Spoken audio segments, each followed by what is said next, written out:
excuse me, on the left over here, we have individuals who are religious fundamentalists, religious fanatics, and this is the expression, RT-PCR, real-time PCR expression of the VMAT2 gene.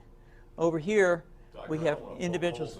So let me complete. So over here, we have individuals who are not particularly fundamentalists, not particularly religious, and you can see there's a much reduced expression of this particular gene, the VMAT2 gene. Another evidence that supports our hypothesis for the development of this approach. So what you're you see here is by spreading this virus, we're going to eliminate individuals from donning on a bomb vest and going into a market and blowing up the market. So our hypothesis is that these are fanatical people, that they have overexpression of the VMAT2 gene, and that by vaccinating them against this, we'll eliminate this behavior. So we have some very, very remarkable data in this next slide. Here we have two brain scans. These are fMRIs. These are two different individuals with different levels of expression of VMAT2. On top is an individual who's a religious fanatic, an individual, and we've repeated this numerous times, that has high levels of VMAT2.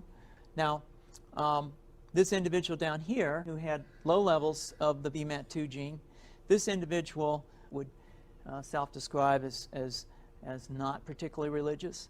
In each case, these individuals were read a religious text.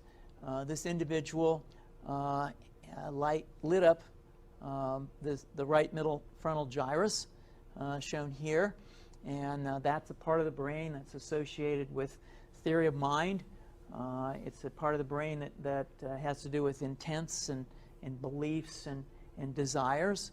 In marked contrast, here's an individual who would not particularly self-describe as religious, and when they're read a religious text, what you see is that this part of the brain called the anterior insula lights up. This is a part of the brain that's associated with disgust or displeasure on hearing something.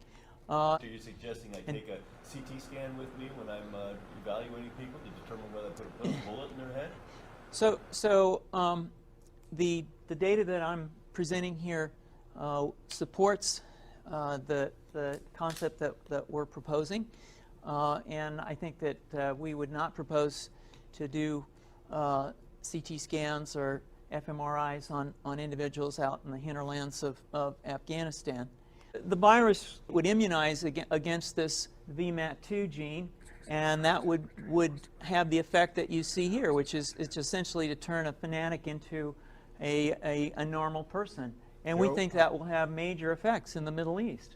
How would you suggest that this is going to be dispersed? The aerosol?